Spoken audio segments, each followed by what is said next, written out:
Hello, captains of Armband. Welcome to another episode of Short Corners, where we interview footballers, managers, coaches, analysts, scouts, directors, and owners of various Indian football clubs and even European football clubs to bring the different aspects of the game closer to you. So, if you're a football enthusiast just like me and love to learn from football personalities, make sure to subscribe to our channel. And today, along with us, we have Mr. Kratik Malhotra, the Director of Sports Science and Analytics at Texas A&M Aggies. So, Mr. Malhotra, how have you been?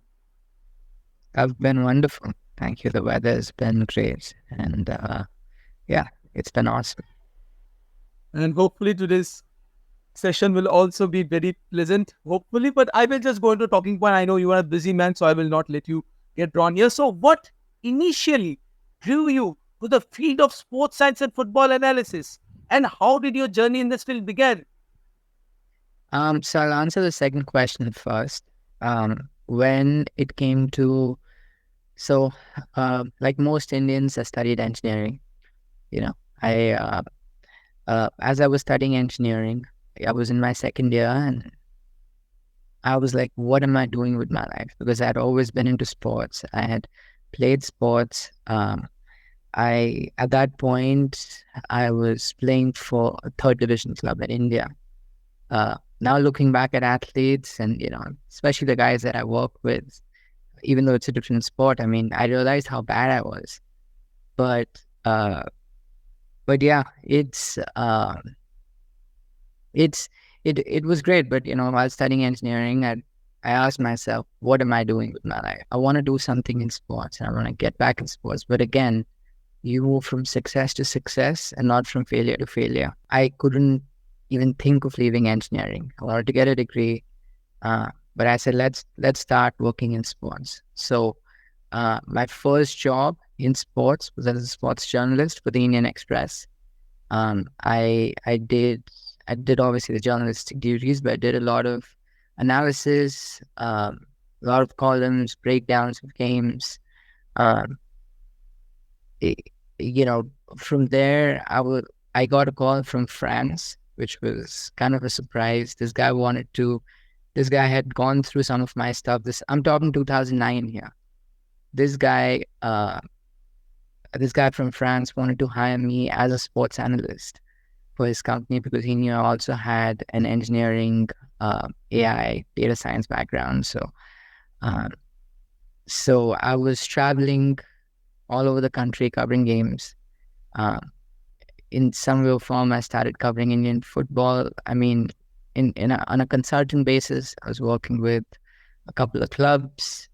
I was also writing for goal.com, which was good, but I couldn't see myself waking up every morning and looking for a story.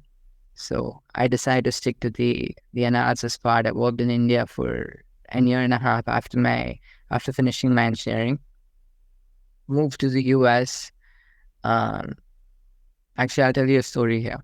I was at a press conference and I was 21 at that time. I was just about to start my final year of engineering, and I met Mr. Jackie Schroff, who asked me, he's like, "What are you doing in life?" Like, he's like, you're doing journalism, but you're also studying engineering, and then you're doing these things on the side as well. And I said, yes, sir. And he told me to go abroad and study a course in sport management, but not to leave journalism because then it'll help me get on TV or, something in the future. But he's like, you need to go abroad and you need to study sports, but at the same time, like, utilize your engineering aspect. And I didn't know what that was like. He told me to go abroad and study a course in sport management. I went home, researched. I didn't know anybody doing the course. Worked in Indian football for a year after that. Got home, applied for the GRE, gave the exam, did an MS, focused on analytics in sports management, focused on analytics. And that was basically my start. So basically starting in sports analytics was a random call from France from a guy who had read something, few things that I'd written in the newspaper. So you talk about luck, you talk about miracles. I tell everybody I don't believe in miracles. I rely on them because when I don't know how it happens, but somehow it just happens. Could you share some insights into how advancement in sports science have influenced your modern football tactics and player performance? Um, so 2009 or 2010, when I was still in India, I was working with the software called Prozone, and Prozone, then Prozone 3, match analysis. These were basic softwares that would give you stats for games. How many passes did a guy have? How many tackles did he have? Or all that information, which was good. But I think the sports science aspect, which has come on in the last about 12, 13 years, has been huge. With the heart rate monitors coming in, with the GPS monitors coming in, with the biomechanic sensors coming in. So the sleep monitoring, that's like a big one. The amount of information that you have access to on on a daily basis is absolutely incredible. But at the same time, like, there's so much stuff that's out there, but it's not been tested in sports. So you got to test it. You got to make sure it works. You got to see that it's going to be beneficial. You got to run it by the coaches. And then once all of that stuff is done, that's when you basically test it on an athlete, or like you give it to an athlete to wear, because then at that point you have convinced yourself and you're confident that something works. If I'm not confident something works, then how can I even use it at that point, or but I mean, the sports science aspect has been huge. But even now, like with optical tracking, I was with NBA 2 weeks ago. One of my really good friends, she's high up in the NBA, and Hawkeye is doing such great work with them with optical tracking when it comes to 3D pose and the biomechanics aspect. Like Hawkeye's also working with hockey and like a bunch of other sports. And as you know, like, it was big into cricket, I think, for the past 20 years. So it's with ball tracking and everything, like. But you have the computer vision aspect that's come on in the last 5, 6, 10 years. Computer vision was my we did it in MATLAB, but it was my senior year college project, my final year college project in engineering. And then coming to the US, I was like, okay, let me see if I can use it in American football. And so we did. We implemented like a full system that can give speed, accelerations, change of direction, all that stuff straight from video. And obviously with the developments in Python, you can make that happen. And obviously with GPUs now, the process is so much quicker. The processing time is so much less. So, I mean, there's been a lot of developments. There's been a lot of improvements.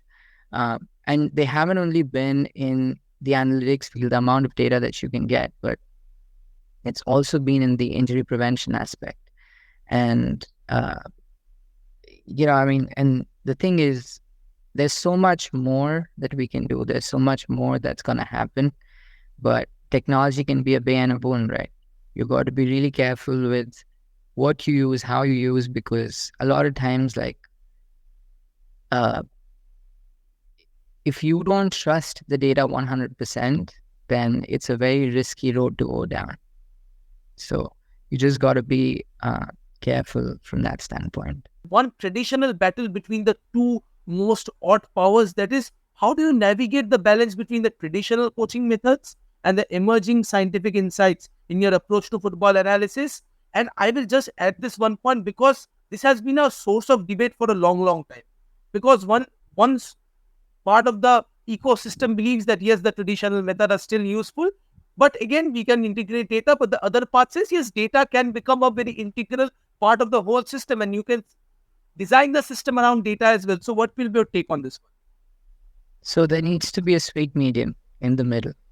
Okay, think about your professors. Think about all these people that have PhDs and postdocs.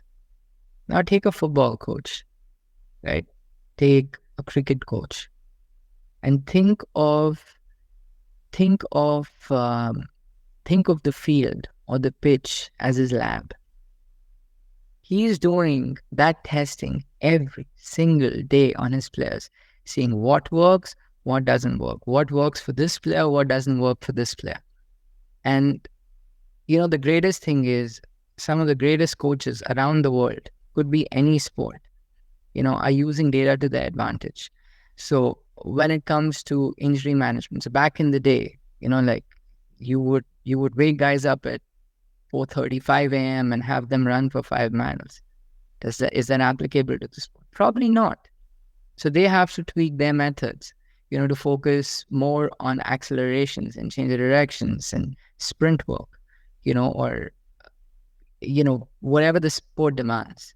But that's where data really helps you in that end. When it comes to, but that's more from a strength and conditioning standpoint. From a sports medicine standpoint, seeing where the player was, where the player is, and what do you need to do to bring him back to 100%. So the return to play aspect has gone up massively.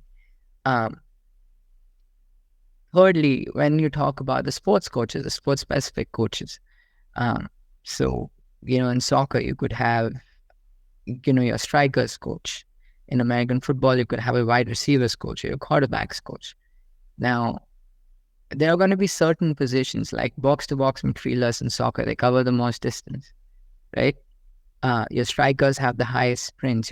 Your defenders, central defenders, have a high number of sprints as well. How do you plan for games? What does match day -1, match day -2, match day -3 looks like? So that aspect is huge. The training aspect in periodization is absolutely massive, and data helps big time. So there needs to be that. But then, one thing that we started doing, over 10 years ago was to create our own data in-house. So, for example, you've heard of Moneyball, right, in baseball? Yeah. So baseball plays 162 games in a year, right? So you have so many data points that you get from 162 games in a regular season. American college football plays 12, NFL plays 16. And then obviously you have the playoffs and the bowl games. But the data is not sufficient, right? So what do you do? So what we ended up doing was, over a decade ago, we started creating the same data, but we started coding it in-house. So how many completions, how many incompletions, how many tackles, how many broken up passes. So everything. So you end up having this huge database. So now you're trying to take that data that Pro Football Focus might give you, or back in the day there was StatSize, or in soccer there was ProZone, or all these companies that would give you match data. Now you're trying to almost mimic that data, but getting it for football practices. Now, there's if a wide receiver is dropping a ball, so where is he dropping the ball?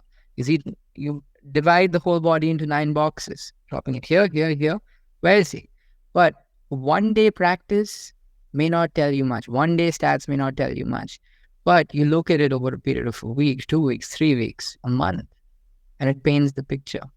Because sports science data, whether it's coming from GPS monitors, or it's coming from note boards or force plates, or even sleep monitoring, or velocity based training, all of this tells you about how good a shape athlete is, and how strong is he, how quick is he, how well is he recovering, how close he might be to a soft tissue injury. But it tells you nothing about football, right? It tells you nothing about the sports. Now you combine the sports data. So if a wide receiver is running a go route, or if a striker in soccer is going after a through ball, right? You take that, so GPS would give you his speed at that instant, right? Now you take the football aspect into account. Did he run the right route? How good was the quality of the route? Did he time his run right? When you combine the two, it completes the picture. So I mean, the greatest coaches right now, who have been coaching for so many years, they have what they've done is they've combined the two. They've combined the sports science aspect, they've combined the technology with their old traditional methods. Because they know like what it takes to build an athlete. Anybody who has worked with technology in the last 10, 15 years, like we aren't coaches, right? We are people who deal with data. Uh, we don't know what a coach who has won X number of national championships knows. So you got to respect that. You got to respect what they have. And the crazy thing is 99.99% of the times they're spot on. But that and the data lines up with what they think. But that 0.001% of the times, 0.01% of the times you come in and you're like, I know this is what you think, but this is what's actually happening.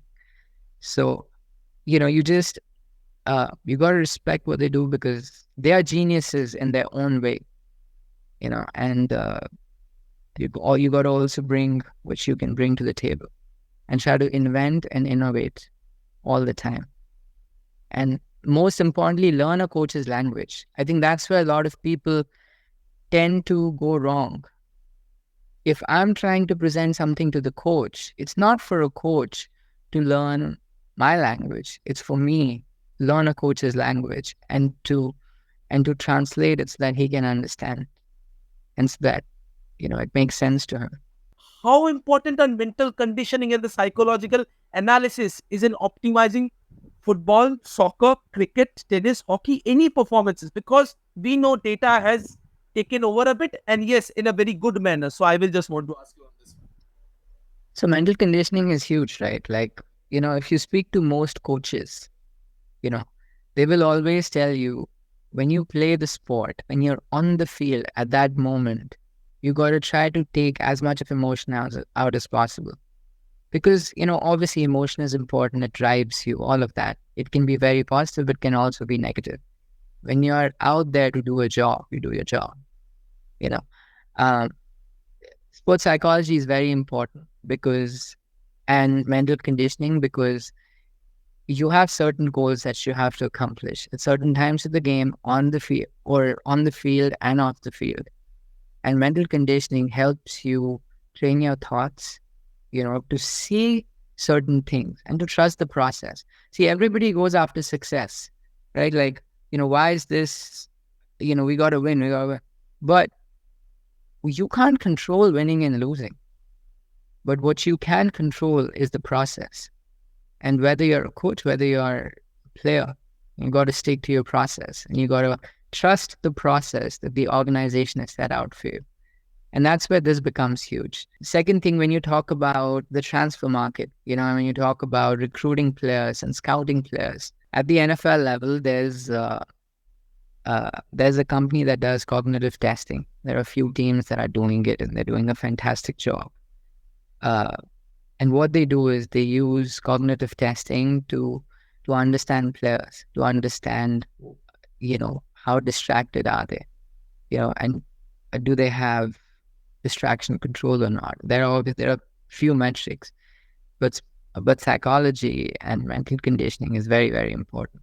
But then, a lot of times, like you might have a player or two who's so gifted, but you have to get him right, and that's where mental conditioning comes in. Like if you've heard Sir Alex Ferguson, Roy Keane said it too in his book. Like Sir Alex Ferguson treated Eric Cantona different than any other player, because like he was just different. He was so gifted, but at the same time, he had to be treated differently. And other players were surprised, like, why is the head coach letting so many things go? But that was Sir Alex Ferguson being Sir Alex Ferguson, being a genius at what he is. And like, he says, it's not psychology, it's management. So it just comes to that. But in terms of recruiting, I know you mentioned that earlier, so I'll touch on that. The computer vision aspect that's come in is absolutely massive. I was speaking to, I'm not going to name who, but I was speaking to somebody huge in Indian sports last year.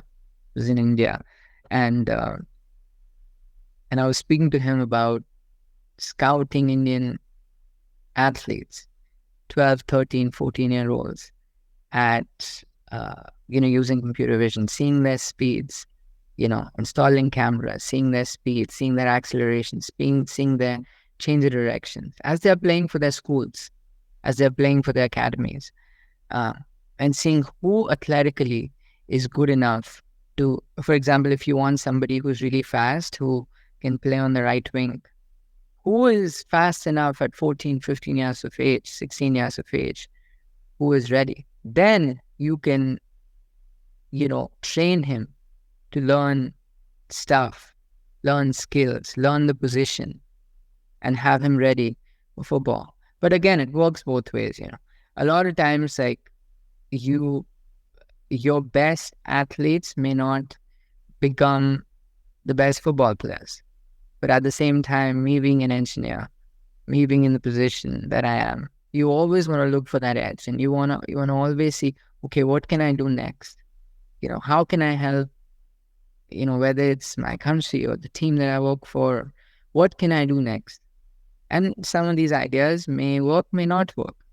But like whether it's you hosting podcasts, educating fans about what you're doing. See, at the end of the day, it's about just doing service to the people, and seeing what we can bring to the table and how we can take this forward.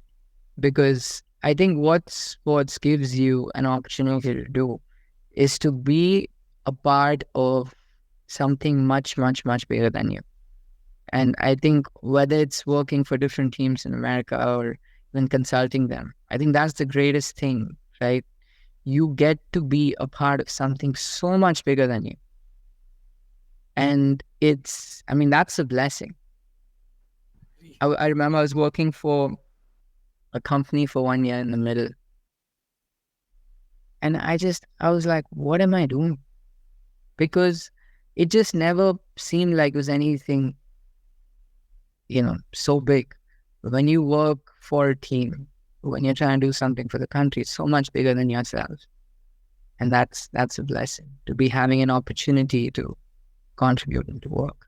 How do you leverage data to prevent injuries and enhance player performance? Because I have seen, not only seen, because it's a clinically proven thing, people do hire sports medicine, they hire sports scientists, and even they use the analysts to take a track of the injuries, have a data set prepare of the injuries, and they were asked to make some measures and take some measures in this regard, how to prevent injuries, because we have seen fixtures are getting congested, at least in the European football scenery. It's congested as hell, even in Indian football as well, and players are getting injured. Yes, you can have a good bench and you can do have that, but again, when a player is injured, bench strength, it's a very, I will say, it's a very mean thing to say that a player is injured, I can just replace him. But again, the player is an individual, so you have to take care of them as well as an organization. It's your implication and your duty as well to take care of the individual. So how does data play a role in this? So, couple of things, right? Firstly, it's about the kind of injuries and the type of injuries. Now, if you're going to talk about hamstrings now, or any chronic injury, so if an athlete gets hurt with a hamstring, you got to be very, very careful with him. Chronic injury. So I'll give you two stories, right? And I'll again touch back to Sir Alex Ferguson. I was speaking to somebody who worked for Man United for 19 years. And a very good friend of mine, and he told me something awesome. He said, Sir Alex Ferguson, 4 to 6 weeks before each game, he would already have his lineup picked for that games. So he was so ahead. He was going back and he's like, okay, if this guy plays this much and he's going to train this much, he may not be 100%. I don't want to give him too much distance because this guy in 4 weeks is very important to me. So I can make him play 2 weeks before and I can make him run this much in training sessions, and I can make him do this much. Uh, but that's one thing. But how do you know all of that data? How do you get all of that data? What's the basis for all of it? That comes from GPS monitoring, that comes from Noteboard, comes from jump testing, post plays. But GPS monitoring is like a big one, a massive one. So, you know, a lot of your soft tissue injuries tend to happen with, especially hamstrings, like they tend to happen with distance and high speed running distance. So if you have kids, if you have players who who haven't covered much high speed running distance, but all of a sudden there's a spike. They start running way too much. That's when you see a lot of your hamstring injuries. That's when you see a lot of your soft tissues. So you gotta keep a control on that. You gotta keep tabs on it. But there's a fine margin. Like, you still gotta push them. You still gotta go on. You still gotta. The grind is very, very important. Still gotta push them. But when to cut them off, that is very, very huge. But that's where Noteboard comes in. Noteboard are devices which are used for hamstring testing. So you see how much strength do they have in the hamstrings, and how much can they do. Um, Same thing with jump testing in force plays. How high can they jump? What's the force on the ground that they're producing? And then you see your high-speed running distance, your total distance, your training loads. But then there's also, so if you want to get too technical, right? So like the GPS monitors, right? They track distance and whatnot, but then they have an accelerometer. An accelerometer captures acceleration in 3 directions: forward, top down, sideways, and forward back. So it gives you the movement, any movement that an athlete is doing from an acceleration standpoint, using one-dimensional or two-dimensional, but like especially if you look at one-dimensional readings, it gives you the ability to track how much imbalance a guy is having with any step that he takes to the right as compared to the left. So how much is he favoring the right hand side as compared to the left hand side? So yes, you monitor your high speed running distance and your total distances and your training loads, and you do all of that, but then also look at the imbalance aspect. Also, with that, you're looking at your force plates and your Noteboard data, but then you're also looking at sleep. They say sleep is one of the higher causes of soft tissue injuries because your muscles recover when you sleep. If you're not sleeping properly, your muscles are not recovering. I was visiting one of the premier football clubs in England. They'd actually invited me to present, and they used this device. I think it was called Sleep Score, that you can keep next to your bed, that tracks your sleeping patterns and how many hours you're sleeping and all of that. I think that's on the base of the sounds. Our athletes tend to wear Aura rings. So they're rings that athletes wear that tracks at what time they're going to bed, what time they're going to wake up, how long are they sleeping, how good was their sleep, all of that information. But yes, you're looking at all of this data, but you also got to keep into account sleep. Hydration is another one. So we do hydration testing. Athletes undergo hydration testing, so you know how much water they have in their bodies. If they are dehydrated and they are practicing in Texas heat and they are going through a full football practice with pads, there is a chance that they may have cramps during practices. So there are a lot of factors. It's very hard to predict injuries, but it's possible to prevent them. Like, the amount of time I've spent on predicting injuries is insane. And I'll tell you what, it doesn't work. But you can prevent them. You can draw lines and you can say, all right, this kid is in the red zone and we need to just back him off a little bit, maybe cut a few reps in practice or in games so that he's ready for the next week. What do you envision as the future directions and opportunities in the field of football analysis, especially keeping in mind where I am sitting from in India, in terms of football, the data science, even the sports analysis, football analysis is very nascent. The organizations outside of the football clubs are still very few and far between. So, what do you think about the direction in Europe, in America, or even in India, throughout the world? What is your take on this? See, I'll speak about India because I'm from India. Um, whenever you look at so there are a lot of companies that work on the outside, but the innovation needs to come if a company is actually working hand in hand with the club, or you have somebody from inside the club who's trying to innovate, who's trying to do, because he's speaking to the coaches every single day, he's speaking to the players every single day. He knows what works, he knows what doesn't work. So yes, you either need somebody from inside, or you need a company that's working on a development partner deal with these clubs that helps them develop technology for those clubs. Um, Secondly, what next? Like, see, India has incredible talent, you know, but somewhere in the ages of 14 to 18, that talent tends to get lost. What Reliance is doing a phenomenal job right now, like brilliant, uh, with Yash and those guys, like how they are trying to get the talent out, and they are trying to make India competitive, in 3, 4, 5 years down the line. Not only in football, but at all sports, you know, to make sure to maybe have India as a sports superpower one day. And because India has all the talent in the world, but identification of talent is where that starts from. So how do you identify that talent? How do you train that talent? How do you take that talent to the next level? See, if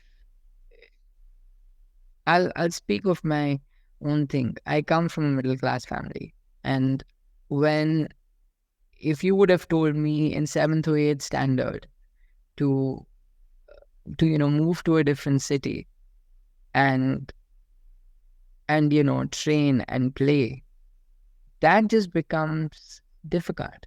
And you could be middle class, you could be from any background, right? That just becomes difficult, because in India we still live at a point wherein we are like, all right, how,